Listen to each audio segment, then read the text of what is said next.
те слушай майката. Не за картата я слушай, ама за попрището не дей.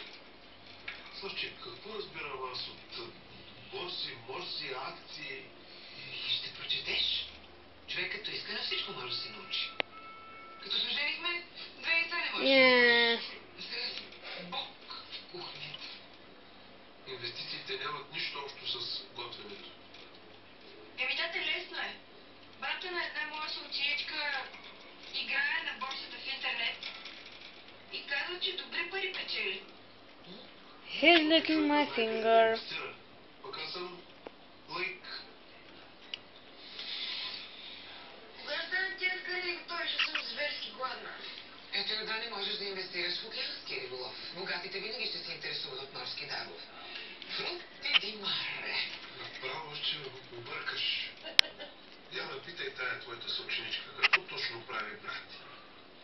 И да си запишеш какво продава, какво купува, да му е ясно на мъжете, да има ориентир. Да, добре, ще извънна, като ми платите телефона, че сега е спряно.